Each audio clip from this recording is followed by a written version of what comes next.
வாழ்க வளமுடன்.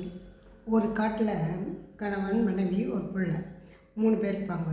வேடன் வந்து எல்லா மிருகத்துலேயும் சுட்டு அதனோட யானையாக இருந்தால் தந்தை வைக்கிறது, புலியாக இருந்தால் புலி பல்லு வைக்கிறது, அது மாதிரி ஒவ்வொரு மிருகத்தோட இதுவும் சுட்டு அதை இது பண்ணி எடுத்து போய் விற்று சாப்பாடு சாப்பிட்டுருப்பாங்க. அப்புறம் சாப்பாட்டுக்கு அந்த கறி ஆகுது இல்லை, அதனால் என்ன பண்ணுவான், பையனுக்கு இது ப்ராக்டிஸ் பண்ணோம். நம்ம எவ்வளோ இதுவாக இருக்குமோ பையன் அதுமாரி ப்ராக்டிஸ் பண்ணி நல்ல பெரிய ஆளாக இருக்கணும் அப்படின்னு நினச்சி இது பண்ணுவோம், கூப்பிடுவோம். நீ ஸ்கூல் போவேனா வாடா அப்படின்னு. இல்லைப்பா, முதல்ல உயிரை கொள்றதே தப்புப்பா அப்படின்னும். நம்ம இப்போ சுடுகாட்டு மாதிரி நம்ம இருந்தால் சுடுகாட்டுக்கு போகிறோம்ல, போட்டு புதைச்சிட்றாங்களா, அது மாதிரி நம்ம வயிற்றை சுடுகாடாக ஆக்க வேணாம்பா, புக்கில் எழுதிக்குதுப்பா, அது மாதிரி தான்ப்பா நம்ம செய்யணும், ஒரு உயிரை கொல்லக்கூடாதுப்பா அப்படின்னா. நீ என்னடா சொல்ல, உன்னை பள்ளி நினச்சா தானே ஸ்கூலுக்கு அனுப்ப மாட்டேன். நான் என்ன பண்ணுவோம், புக்கெலாம் எடுத்து போடுறேன்னு சொல்லிட்டு குப்பையில் தூக்கி போட்டுருவான் எல்லாத்தையும். இவன் அழுதுன்னே இருப்பான். அழுது என்ன பிரயோஜனம், எல்லாருமே அவங்க அப்பாவுக்கு பயப்படுவாங்க ஊரில் இருக்கிறவங்க. இவன் மட்டும் என்ன பண்ண முடியாது. சரி என்ன பண்ணுவோம், சரி நீ என் கூட மறுநாள் என் கூட இது வரணும்னுவான். சரி பண்ணுவான். அப்போ அந்த இது எடுத்துன்னு வந்தான்ல சாப்பாட்டுக்கு, அது வந்து மான் கறி போடுவாங்க. நல்லா இருக்குதுன்னு சாப்பிடுவாங்க. இந்த பையனை சாப்பிடுன்னா நான் சாப்பிட மாட்டேன், ஒரு உயிர் கொண்டு நான் சாப்பிட்றதுன்னு நான் செத்தே போயிடுறேன் அப்படின்னுவோம். அதுவா நீ சொல்கிறேன்னு சொல்லிட்டு போட்டு அடிப்பான். சரி எதுவும் பேச முடியாது. சரி நாளைக்கு உங்க கூட வந்துடுறேன் போய் என்னை அடிக்காது அப்படின்வான். சரி ஓகேன்னுவான். மறுநாள் என்ன பண்ணுவான், காட்டுக்கு அழிச்சின்னு போவான். அழிச்சின்னு பார்த்து குறி பார்த்து போடணும், நான் சொல்கிற மாதிரி நீ செய் அப்படின்வான். ஓகேப்பா அப்படின்வான். சரி இவன் வந்து முதல்ல போடுவான் ஒன்று, அது பக்கத்தில் ஓடும் அந்த மான். ஓட சொல்ல அவங்க அப்பா ஒன்று போடுவாங்க, இவன் ஒன்று போடுவான்.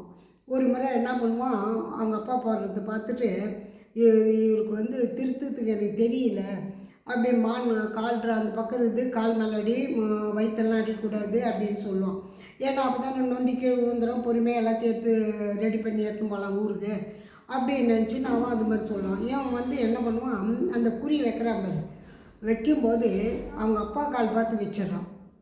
அந்த அம்பு என்ன பண்ணுது, அவங்க அப்பா காலில் போய் தைச்சுன்னு அவன் துடிக்கிறான். என்னால் முடியல, என்னாச்சு எதுன்னான்றான்.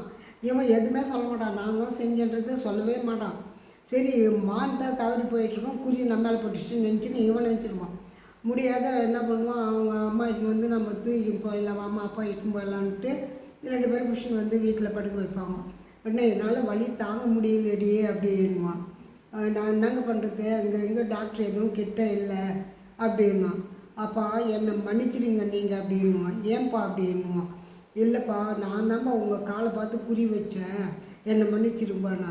அப்பா நீ வந்து ஒன்றால் நான் திருந்தணும்னு நீ எவ்வளோ சொல்லி பார்த்தேன், நான் கேட்கல, இருந்தாலும் அந்த வலின்னா எப்படின்னு தெரியணும்ல, அதுக்கோசம்தான்ப்பா உனக்கு நான் காலில் வச்சேன் குறி அப்படின்னா. அப்படியாப்பா, இனி நானும் எந்த உயிரும் கொல்ல மாட்டேப்பா, ஒழிச்சு சாப்பிட்றேன் அப்படின்னு சொல்லிட்டு அவங்க அப்பா தெரிஞ்சிடுவான்.